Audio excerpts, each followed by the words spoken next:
और मेरे ठीक से ध्यान है जब चुनाव चल रहे थे 2024 में आपसे बात हुई जी। आपने सांसद इकरा हसन को समर्थन दिया था जी, घर वाला का समर्थन दिया और पूरी वकालत आपने उनकी पूरे चुनाव में की थी जी। अपना वोट सपोर्ट सब कुछ आपने दिया जी। 1 साल के बाद क्या आपको लगता है कि हमारा निर्णय ठीक था, पूर्ण तरीके से ठीक था या कुछ चूक हुई? अब इसकी 2-3 वजह है। निश्चित रूप से जो प्रतिनिधि हैं इनके विषय में उन्हें जरूर समीक्षा करनी चाहिए। अगर उन्हें विकास करना हो, दोबारा से इस सीट पे चुनना, तो मेरा फिर उनसे यही सुझाव है कि अपने प्रतिनिधियों की समीक्षा करें। स्वागत है साथियों, मैं आपके साथ मुस्तफा चौधरी। आज 4 जून 2025 का दिन है और ठीक 1 साल पहले आज ही के दिन, आज ही की तारीख में 4 जून 2024 को लोकसभा आम चुनाव का रिजल्ट आया था। प्रधानमंत्री नरेंद्र मोदी जी तीसरी बार प्रधानमंत्री बने और कैराना लोकसभा जहां से हम आते हैं, समाजवादी पार्टी की प्रत्याशी चौधरी इकरा हसन बम्पर वोटों से उन्होंने जीत दर्ज की थी लोकसभा कैराना में। और कैराना लोकसभा का मैं जाति और धार्मिक समीकरण अगर आपको बताऊं तो ये हिंदू बहुल सीट है। यहाँ पर करीब 34-35% मुस्लिम है, बाकी 65-67% हिंदू समाज रहता है। और इकरा हसन ने जो वोट प्राप्त किए थे, जो उन्होंने जीत दर्ज की थी, उनको करीब करीब 50% मत प्राप्त हुए थे। यानी कि आप सोच सकते हैं जहां पर 33-35% मुस्लिम हो और वहां पर सांसद इकरा हसन को, एक मुस्लिम प्रत्याशी को 50% वोट हासिल करने का मतलब होता है कि उन पर हिंदू समाज ने भी काफी विश्वास जताया था, बम्पर वोट दिया था हिंदू समाज ने, जिसके कारण इकरा हसन की ये जीत हुई थी। अब 1 साल के बाद क्या इकरा हसन पर वही विश्वास हिंदू समाज करता है या दूसरे लोग करते हैं? और मैं खास तौर से हिंदू समाज की बात करूंगा। मेरे साथ जो शख्स मौजूद हैं, मांगेराम चौधरी जी, किसान नेता हैं और सामाजिक कार्यकर्ता हैं और राजनीतिक विश्लेषक भी हैं। 1 साल के बाद इन्होंने इकरा हसन के बारे में इनकी राय बदली या वही है, ये नंबर घटाते हैं उनके या बढ़ाते हैं, इन्हीं से बात करेंगे। मांगेराम जी, आपका पहले तो बहुत बहुत स्वागत। धन्यवाद भाई मुस्तफा, तो धन्यवाद आपके सभी दर्शकों का जी। तो जैसा मैंने कहा कि आज 1 साल हो गया सांसद इकरा को जी सांसद बने हुए, जी जी। तो कहाँ देखते हैं आप उनके कार्यकाल? देखो, सबसे पहली तो बात ये होती है कि अगर हम किसी लीडर का विश्लेषण कर रहे हैं तो इसमें 2 कंडीशन है। चूंकि वो मेंबर ऑफ पार्लियामेंट है, अब 5 नंबर तो हो गए उनके संसद में आवाज उठाने के कि वो किस विषय में लेकर सदन में कोई भी नेता बोल रहा है। 5 नंबर तो कंप्लीट आप मानना उसके संसद के, अपने किस विषय पे स्पीच रख रहे, जो उनके क्षेत्र की समस्याएं, किस विषय पे वो बातचीत करी, किस विषय पे किस समस्या ने वो लेकर के आई। उसमें तो मैं तो क्या बात करूं, जो विपक्ष के लोग थे वही उसकी तारीफ कर रहे थे, सुश्री इकरा हसन जी के। अब अगर क्षेत्र की बात करी जाए, क्योंकि क्षेत्र बहुत लंबा है, कई सारी विधानसभा इस क्षेत्र में आम है। 2 जिले आते हैं, 2 जिले हो गए, एक शामली जनपद की 3 विधानसभा और सहारनपुर जनपद की 2 विधानसभा। जी जी, 5 विधानसभा वो कनेक्ट होती है इसमें। तो इतने बड़े सर्कल में अगर क्षेत्र की क्षेत्रवार बात करी जाए तो इसमें मैं नहीं मानता उनका कोई बहुत ज्यादा योगदान है। लेकिन निश्चित रूप से जो संसद के 5 अंक बैठते हैं वो उनके हकदार है। निश्चित रूप से उसमें 5 में से 5 अंक उनके बैठते संसद में स्पीच के। जी जी, संसद में स्पीच के और संसद में क्षेत्र की आवाज उठाने के, उनमें 5 में से 5 नंबर की वो हकदार निश्चित रूप से है। ठीक। दूसरी बात आई क्षेत्र की। अब चूंकि वो पहली बार संसद गई, अब एक आदमी हो गया जो पहले भी कई सदन में गया, चाहे वो विधायक रहा, चाहे वो जिला पंचायत सदस्य रहा, चाहे वो किसी भी पद पर रहा, वो जैसे जैसे स्टेप बाय स्टेप ऊपर जाएगा तो उस चीज का ज्ञान होगा। अब निश्चित रूप से वो युवा है, पहली बार चुनाव में वो जीत करके गई, तो अब क्षेत्र की समझ उसे साल में आवे 2 साल में आवे, क्षेत्र में निश्चित रूप से विकास करेगी, ऐसा मेरी उससे अपेक्षा है। अब मैं चूंकि किसी पार्टी का प्रवक्ता तो हूं नहीं, लेकिन निश्चित रूप से इतना जरूर कहूंगा कि जो संसद में उनका रोल था उसमें उन्हें 5 में से 5 नंबर में जरूर दूंगा। संसद के तो आपने 5 में से 5 नंबर दे दिए और क्षेत्र की बात भी आपने की, तो क्षेत्र के जो बाकी 5 नंबर आपने डिवाइड करे, 5 वहां के तो 5 दे दिए, क्षेत्र के उनकी जो एक्टिविटी रही, लोगों से संवाद रहा, विकास कार्य रहा, इसमें भी कुछ डिवाइड करोगे या ये टोटल 5 में से आप कितने अंक देंगे? नहीं देखो, वो एक दूसरा सब्जेक्ट है। अगर उसकी जगह है कोई आदमी या जिसे पुरुष बोलते हैं वो होता, अब चूंकि वो लड़की है, एक अगर कोई व्यक्ति है और वो व्यक्ति समाज में उसकी एक ड्यूटी और बढ़ जाए, जैसा कोई दुख की घड़ी हो जाए, कई बार मरण जीना गाँव में लगा रहे, वहां आना जाना रहा हो या दूसरे मामले रहे, वो एक लड़की की अपेक्षा एक व्यक्ति के ऊपर ज्यादा जिम्मेदारी से में रहे, तो इसलिए वो इनसे तो कुछ बैर भी हो जाए तो भी काम चल जाएगा। लेकिन जो विकास फील्ड में होना चाहिए, जो उनका कोटा है, उसके विषय पे उन्हें निश्चित रूप से 2 बार से विश्लेषण करना चाहिए, और वो कोटा जो उन्हें मिला वो खर्च ना के बराबर हो गया, तो उसे जिम्मेदार प्रतिनिधि रखे, उस कोटे का अगर वो इस्तेमाल करते, तो मैं चाहता हूँ कि 10 में से 10 नंबर की वो निश्चित रूप से हकदार है।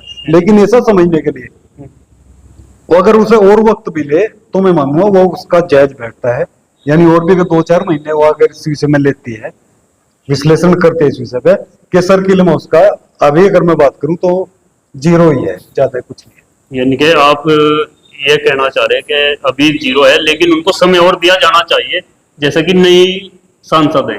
देखो, एक तो वो उम्र में कम है, अनुभव कम है, एक व्यस्त, जब वो अपनी लीडरशिप में आवेगी, लीडरशिप में आने के बाद में जैसा 2-4 महीने और उससे दिए जाए क्षेत्र के डेवलपमेंट को देखने के लिए, कहाँ किस किस चीज की जरूरत है, तो ये देखो वो उसकी हकदार है, जरूर उसे 6 महीने और मिलने चाहिए।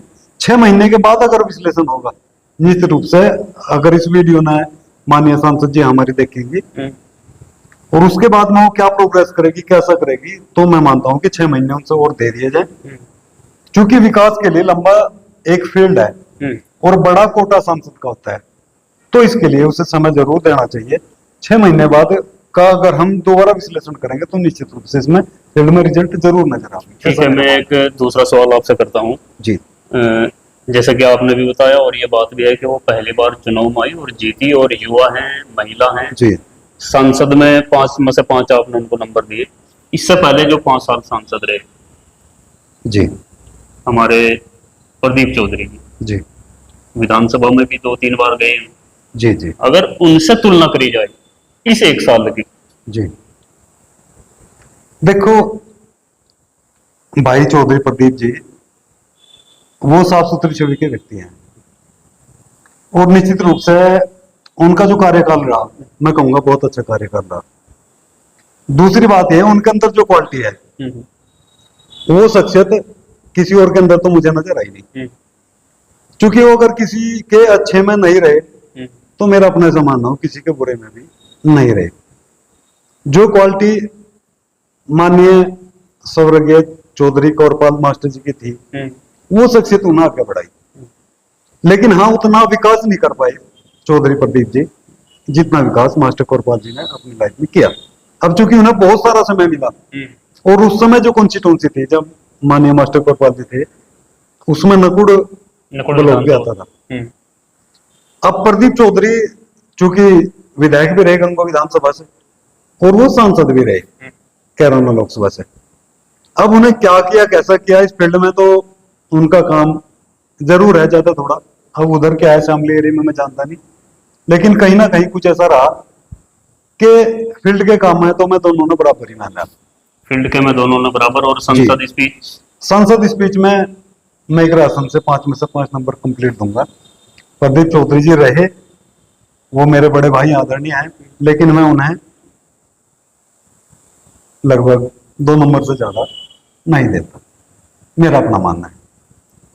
तो और क्या उम्मीद है अगले, अभी 1 साल हुआ, 4 साल और बाकी हैं कार्यकाल के, कुछ ऐसा सुझाव जो अगर इकरा आसन देखे और अपने कार्यकाल को आगे बढ़ाएं, जो यकीनन क्षेत्र की समस्या हो सकती है, कोई मूल समस्या जिस तरफ सांसद जी का ध्यान आकर्षित करना चाहूँ। देखो 1 साल उनके सांसद बने हुए हुआ अभी, इसमें एक तो जो पर्टिकुलर इस फील्ड में चल रहा है हिंदू मुसलमान करके, जो सरकार द्वारा थोपे हुए एजेंडा है, अब इसकी तरफ अगर ध्यान करा जाए, क्योंकि वो सांसद है और इस चीज के ऊपर उसका फोकस भी है कि किस तरीके से फील्ड में एक्टिविटियां चली हुई है, निश्चित रूप से जो परिस्थितियां बनी उस परिस्थिति के हिसाब से सारा कुछ देखते हुए मैं चाहता हूं कि माननीय इकरासन जी अगर इस वीडियो में देखेंगे या ना भी देखें, उनके ऊपर एक प्रेशर रहेगा। बड़ी लोकसभा है, बहुत बड़ा फील्ड है, और इसमें डेवलपमेंट के लिए उसे बहुत सारे प्रतिनिधि नियुक्त करने की जरूरत है। जो प्रतिनिधि उन्हें बनाए वो दोबारा से इन प्रतिनिधियों की समीक्षा करें। मैं मानता हूं ये प्रतिनिधि इस योग्य नहीं है, क्योंकि प्रतिनिधि होते हैं विधायक के और सांसद के। वो प्रतिनिधियों की एक ड्यूटी होती है कि वो फील्ड में जाए और जहां जहां उन्हें निधि की जरूरत है, जहां जहां उन्हें उनके सहयोग की जरूरत है, वो प्रतिनिधि वहां से सब कुछ नोटिस करके एक सांसद से रिपोर्ट सौंपने का काम करता है। तो निश्चित रूप से जो प्रतिनिधि हैं इनके विषय में उन्हें जरूर समीक्षा करनी चाहिए। अगर उन्हें विकास करना हो, दोबारा से इस सीट पे चुनना, तो मेरा फिर उनसे यही सुझाव है कि अपने प्रतिनिधियों की समीक्षा करें, और वो निश्चित रूप से विकास कार्यों में विफल हैं।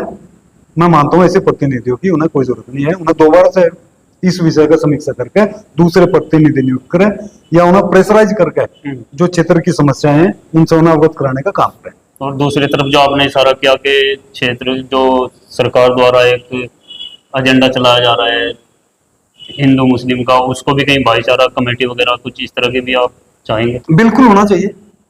माननीय इकरा हसन जी जो हमारे सांसद हैं, वो एक अच्छे परिवार से हैं। उसका भाई भी विधायक है, ऐसी बात नहीं। उसके पिताजी और उसकी मम्मी सब प्रतिनिधि रहे सांसद। तो बहुत बड़ी जिम्मेदारी, एक बहुत बड़ा प्रेशर उनके ऊपर है।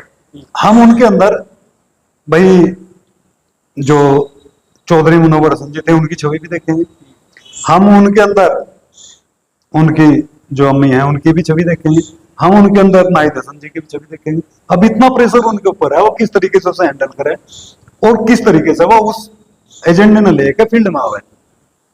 अब चूंकि वो एक लड़की है, उसके पास एक प्लस पॉइंट ये भी है, लेकिन निश्चित रूप से जो उसके कार्यकर्ता हैं, जो उसके प्रतिनिधि हैं, उनका उन्हें दोबारा से विश्लेषण जरूर करना पड़ेगा, बगैर उनके वो चल नहीं पाएंगे। एक लास्ट सवाल, क्योंकि आप किसान नेता हैं और आपका एक अच्छा खासा संगठन भी है, और मेरे ठीक से ध्यान है जब चुनाव चल रहे थे 2024 में आपसे बात हुई जी, आपने सांसद इकरा हसन को समर्थन दिया था जी, घर वाला का समर्थन दिया, और पूरी वकालत आपने उनकी पूरे चुनाव में की थी जी, अपना वोट सपोर्ट सब कुछ आपने दिया जी। 1 साल के बाद क्या आपको लगता है कि हमारा निर्णय ठीक था, पूर्ण तरीके से ठीक था, या कुछ चूक हुई?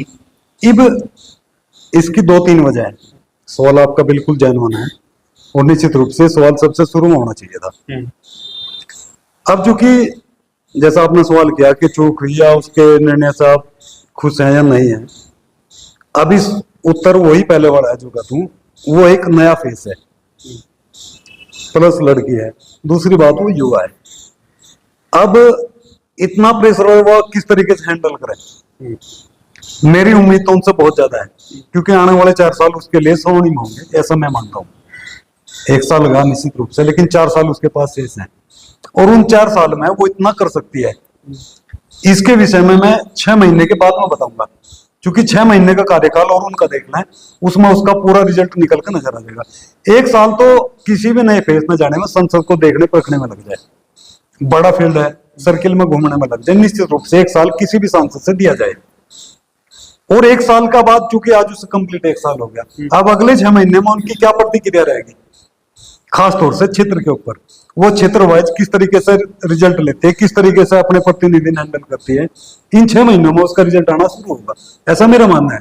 अगर मैं सांसद होता तो 1 साल की कार्य प्रणाली के बाद निश्चित रूप से अगले 6 महीने में 60% रिजल्ट दे देता, यानी 6 नंबर तक में पहुंच जाता। तो ये तो ही एक सांसद की बात। अब सरकार लगातार, मोदी जी तीसरी बार है जी, अब इस पर थोड़ा शॉर्ट में ही जाऊंगा क्योंकि वीडियो सांसद के लिए थी जी। मोदी कार्यकाल 3, इनको कितने नंबर दे रहे आप 10 में से? देखो, मोदी कार्यकाल के मैं कर्ज लेने में नंबर दे दूंगा 10 में 10, मीडिया खरीदने में नंबर दे दूंगा 10 में 10, ब्यूरोक्रेसी ने जितना करप्शन हो रहा है उसमें 10 में से 10 नंबर दे दूंगा, लेकिन विकास में मुझे तो कहीं नजर आता नहीं जो मैं एक भी नंबर दे दूं। यानी कि आपके नजरिए से फेल सरकार? हाँ, जुमलों में 10 में 10 नंबर, पूरे 10 दूंगा जुमले में, 10 में से बल्कि 11 दे दूंगा अगर कहीं आ जाए। जुमले में 10 में 10, कर्ज लेने में 10 में 10, हिंदू मुस्लिम करने में 10 में 10, और देश का भट्टा बैठाने में 10 में 10, और बताओ कितने दूं? बस बहुत हो गए हैं तो ये तो आपके पास नंबर ही नहीं बचे 10 से 11। तो ये थे मांगे राम जी, किसान नेता हैं, सामाजिक कार्यकर्ता और राजनीतिक विश्लेषक, जिनको आपने सुना। 1 साल के कार्यकाल को चौधरी करासन के आप कैसे देखते हैं, 10 में से कितने नंबर देते हैं? आप भी जरूर कमेंट बॉक्स में अपनी राय दें और चैनल को सब्सक्राइब जरूर करें। धन्यवाद।